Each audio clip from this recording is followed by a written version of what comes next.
Chennai bar association சார்பில் நடைபெறும் 75ஆம் ஆண்டு இந்திய அரசியலமைப்பு மற்றும் சென்னை பார் அசோசியேஷனின் 160வது ஆண்டு விழாவில் கலந்து கொண்டு முதலமைச்சர் உரையாற்றினார். அந்த காட்சிகளை காணலாம். நீதியரசர் திரு மகாதேவன் அவர்களே, மாண்புமை சென்னை உயர்நீதிமன்றத்தினுடைய தலைமை நீதிபதி நீதியரசர் திரு ஸ்ரீராம் அவர்களே, மாண்புமிகு சட்டத்துறை அமைச்சர் திரு ரகுபதி அவர்களே, இந்து சமய அறநிலையத்துறை அமைச்சர் திரு சேகர்பாபு அவர்களே, மாண்புமிகு உயர்நீதிமன்றத்தினுடைய நீதியரசர்களே, நாடாளுமன்ற மேலவை உறுப்பினர்கள் என்ஆர் இளங்கோ அவர்களே, வில்சன் அவர்களே, கிரிராஜன் அவர்களே, கூடுதல் சொலிசிட்டர் ஜெனரல் திரு சுந்தரேசன் அவர்களே, அரசு தலைமை வழக்கறிஞர் திரு PS ராமன் அவர்களே, பப்ளிக் ப்ராசிக்யூட்டர் ஜின்னா அவர்களே, வாழ்நாள் சாதனையாளர் விருது பெற்றிருக்கக்கூடிய மதிப்பிற்குரிய திரு பரசுராம் அவர்களே, திரு KK வேணுகோபால் அவர்களே, மற்றவர்களோட வருகை தரக்கூடிய குடும்பத்தைச் சேர்ந்திருக்கக்கூடிய பெரியோர்களே, தாய்மார்களே, முதலில் விருது பெற்றிருக்கக்கூடிய அனைவருக்கும் அந்த இருவருக்கும் என்னுடைய வாழ்த்துக்களை தெரிவித்துக் கொள்கிறேன். சென்னை வழக்கறிஞர் சங்கத்தினுடைய தலைவர் திரு பாஸ்கர் அவர்களே, செயலாளர் திரு திருவெங்கடம் அவர்களே, மூத்த வழக்கறிஞர் திரு ராஜையா உள்ளிட்ட வழக்கறிஞர்களே,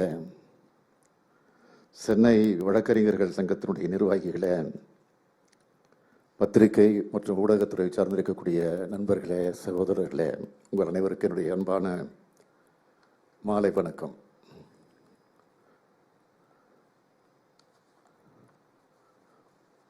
முதல்ல ஒரு விளக்கத்தை நான் சொல்ல விரும்புகிறேன். மாண்புமிகு நீதியரசர் சுந்தரேஷ் அவர்கள் இங்கு உரையாற்றுகிற போது ஒரு இக்கட்டான நிலையில நின்று கொண்டிருக்கிறேன் என்று சொன்னார். ஒரு நீதியரசர் தமிழிலே பேசுவார்னு நினைச்சோம், ஆங்கிலத்திலே பேசினார். ஒரு நீதியரசர் ஆங்கிலத்திலே பேசுவார்னு நினைத்தோம், ஆனால் தமிழிலே பேசினார். இதுதான் இருமொழி கொள்கை. இது தமிழ்நாடு. இக்கட்டான நிலைதான் உங்களுக்கு கிடையாது, இது நல்ல நிலை தான். இது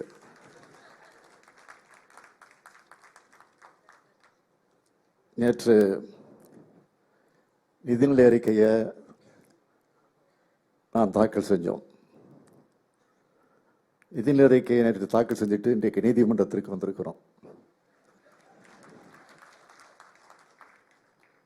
மாண்புமிகு சென்னை உயர்நீதிமன்றத்தினுடைய தலைமை நீதியரசர் ஸ்ரீராம் அவர்கள் பொறுப்பேற்ற பிறகு அவரோட நான் கலந்துக்கிற முதல் நிகழ்ச்சி இந்த நிகழ்ச்சி. அதனால நான் பெருமைப்படுறேன். தமிழ்நாட்டிலிருந்து சென்று இந்திய அளவில் நீதித்துறைக்கு பல விதங்களில் பெருமை சேர்த்து கொண்டிருக்கக்கூடிய உச்ச நீதிமன்றத்தினுடைய நீதியரசர் மதிப்பிற்குரிய R மகாதேவன் அவர்களுக்கும், உச்ச நீதிமன்றத்தினுடைய நீதியரசர் மதிப்பிற்குரிய KV விஸ்வநாதன் அவர்களுக்கும், உச்ச நீதிமன்றத்தினுடைய நீதியரசர் மதிப்பிற்குரிய MM சுந்தரேஷ் அவர்களுக்கும் என்னுடைய மனமார்ந்த வாழ்த்துக்களையும் பாராட்டுக்களையும் நான் தெரிவித்துக் கொள்ள விரும்புகிறேன். மெட்ராஸ் பார் அசோசியேஷனின் போற்றத்தக்க 160ஆம் ஆண்டு பயணத்தை குறிக்கக்கூடிய கொண்டாட்டத்தில் உங்களோடு சேர்ந்து நானும் பங்கேற்பதில் மிகுந்த மகிழ்ச்சி அடைகிறேன், பெருமைப்படுகிறேன். வாய்ப்பினை தந்த அனைவருக்கும் நான் இந்த நேரத்தில் நன்றி சொல்லுகிறேன். இந்தியாவிலேயே தலை சிறந்த பாரம்பரியம் கொண்டது நம்முடைய சென்னை உயர்நீதிமன்றம். நிகழ்ச்சியினுடைய தொடக்கத்தில் மூத்த வழக்கறிஞர் அதை விளக்கி இருக்கிறார். எனவே அது குறித்து நான் அதிகம் விளக்கம் சொல்ல வேண்டிய அவசியம் இல்லை. 1862ஆம் ஆண்டில் உருவாக்கப்பட்ட இந்த நீதிமன்றத்தோட பார் அசோசியேஷன் 1865ஆம் ஆண்டு அமைக்கப்பட்டு அந்த ஆண்டு மார்ச் 14ஆம் நாள் முதல் கூட்டம் நடந்துச்சு. இன்னைக்கு அதோட 160ஆம் ஆண்டை கொண்டாடக்கூடிய வகையில் இதை நடத்தி கொண்டிருக்கிறோம். சட்டத்தின் ஆட்சியை நிலைநிறுத்துவதிலையும் முற்போக்கான சமூக வளர்ச்சியை நோக்கி நடைபெறுவதிலையும் வழக்கறிஞருடைய பங்கு மிக முக்கியமானதாகும். வழக்கறிஞர்கள் தான் சமூகத்தில் நிலவர அநீதி என்ற நோயை குணப்படுத்துகிற மருத்துவர்கள். அது மட்டுமல்ல, வழக்கறிஞர் சங்கம் என்பது சமூக நீதியும் காக்கிறதும் தனிநபர்களுடைய அடிப்படை உரிமைகளை பாதுகாக்கிறதுலையும் முதன்மை அமைப்பா விளங்கி கொண்டிருக்கிறது. சட்டம் ஒரு இருட்டறை, அதில் வக்கீலின் வாதம் ஒரு விளக்கு என்று பேரறிஞர் அண்ணா சொன்னார். ஜனநாயகத்தை செதுக்கிறதுல வழக்கறிஞர்கள் மற்றும் நீதியரசோட பங்களிப்பை நான் மிகவும் பாராட்டுகிறேன். சென்னை உயர்நீதிமன்றத்தில் உருவான வழக்கறிஞர்கள் இந்தியாவோட பிற உயர்நீதிமன்றங்களையும் தங்களுடைய அறிவாற்றலால் வாத திறமையால புகழஞ்சிட்டு இருக்காங்க. அரசமைப்பு சட்டத்துக்கு மெருகூட்டுகிற பல தீர்ப்புகளை நம்முடைய நீதியரசர்கள் வழங்கியிருக்காங்க. இன்னைக்கு வரைக்கும் அரசியல் சாசனத்தை பாதுகாக்கிறதுல நம்ம சென்னை உயர்நீதிமன்றமும் மெட்ராஸ் பார் அசோசியேஷனும் மிக சிறப்பான பங்களிப்பை வழங்கி கொண்டிருக்கிறீர்கள். மெட்ராஸ் பார் அசோசியேஷனோட 160வது ஆண்டினுடைய விழாவை சேர்த்து இந்திய அரசியலமைப்பு சட்டத்தோட 75வது விழாவையும் ஏற்பாடு செஞ்சிருக்கீங்க. அதற்காக என்னுடைய வாழ்த்துக்கள். அரசமைப்பு என்பது சமூக நீதி மற்றும் சமத்துவத்தை அடைவதற்கான ஒரு கருவின்னும், அரசமைப்பு என்பது சுதந்திரம், சமத்துவம் மற்றும் சகோதரத்துவத்தை வாழ்க்கையின் கொள்கையாக அங்கீகரிக்கும் ஒரு முறை என்னும் மாமேதை அண்ணல் அம்பேத்கர் அவர்கள் சொன்னார். அரசமைப்பு ரீதியா இந்தியா ஒரு ஜனநாயக சோசலிச மதசார்பற்ற இறையாண்மை பொருந்திய குடியரசு. இந்திய அரசமைப்பு சட்டத்தோட முகப்புரையில குறிப்பிட்டிருக்கும் நீதி, சமத்துவம், சுதந்திரம், சகோதரத்துவம் ஆகியவற்றுக்கு இது உத்தரவாதம் அளிக்குது. அரசமைப்பு சட்டமானது அரசாங்க கட்டமைப்பு நடைமுறைகளை மற்ற அதிகாரங்களுக்கான வழிகாட்டுதல்களை நிறுவுவதோடு அடிப்படை உரிமைகள், மைய கொள்கைகள் மற்ற தங்கள் நாட்டிற்கான குடிமக்களின் கடமைகளையும் வரையறுக்குது.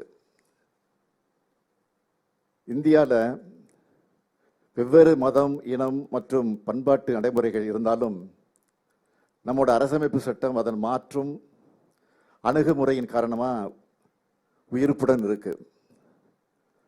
அரசமைப்பு சட்டத்தின் மீதான எந்த ஒரு தாக்குதலுக்கு எதிராக உறுதியான தூண்களாக இருக்கும். சுதந்திரமான நீதித்துறை, சிறந்த நீதிபதிகள் மற்றும் வழக்கறிஞர்களோட பங்களிப்பு ஆகியவை அரசமைப்பின் உயிர்ப்பான நிலத்தன்மைக்கு காரணம் என்பதை நான் இந்த நேரத்தில் குறிப்பிட விரும்புகிறேன். அண்மை காலங்களில் அரசமைப்பு சட்டத்தின் அடிப்படை கட்டமைப்புகளில் ஒன்றான கூட்டாட்சி தத்துவம் பாதிக்கப்படுகிற நிலை காணப்படுது.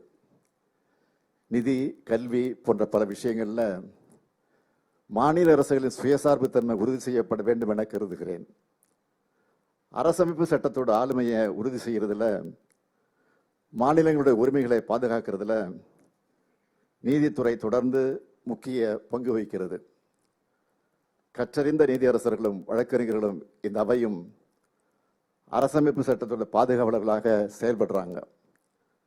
நம்மோட அரசு அரசியல் சாசனத்தின் வார்த்தைகளை முழுமையாக நடைமுறைப்படுத்த கடுமையாக உழைச்சிக்கிட்டு இருக்கு என்பதை இங்கே நான் குறிப்பிட்டு காட்ட கடமைப்பட்டிருக்கிறேன். இந்த அரசு பொறுப்பேற்ற நாள் முதல் நீதித்துறைக்கும் வழக்கறிஞர்களுக்கும் அவருடைய நலனுக்கும் சட்டக்கல்விக்கும் பல்வேறு திட்டங்களை செயல்படுத்தி வருகிறது. அதில் சிலவற்றை மட்டும் நான் இங்கே குறிப்பிட்டு காட்ட விரும்புகிறேன். தமிழ்நாடு வழக்கறிஞர் நல நிதியத்திற்கு ஆண்டுதோறும் அரசு வழங்கக்கூடிய 8 கோடி ரூபாய் மானியத்தை 10 கோடி ரூபாயாக உயர்த்தி வழங்கியிருக்கிறோம். இயற்கை எய்திய வழக்கறிஞர்களோட சட்டப்பூர்வ வாரிசுதாரர்களுக்கு வழங்கப்பட்டு வந்த உதவித்தொகை 7 லட்சம் ரூபாயிலிருந்து 10 லட்சம் ரூபாயாக உயர்த்தி வழங்கப்பட்டது. உயிரிழந்த வழக்கறிஞர்களுடைய வாரிசுதாரர்களுக்கு வழங்கப்பட வேண்டிய நிதி உதவிக்கான விண்ணப்பங்கள் அப்போ அதிகமாக நிலுவையில் இருந்ததை கருத்தில் கொண்டு கூடுதல் மானியமா 20 கோடி ரூபாய் வழக்குரைஞர்கள் நல நிதியத்திற்கு வழங்க ஆணையிடப்பட்டது. கூடுதலா 2 கோடி ரூபாய் நிதி வழங்கியிருக்கிறோம். நீதித்துறைக்கான உட்கட்டமைப்பு வசதிகளை பொறுத்த வரைக்கும் நம்ம அரசு பொறுப்பேற்றதிலிருந்து 6 மாவட்ட மற்றும் அமர்வு நீதிமன்றங்கள், 5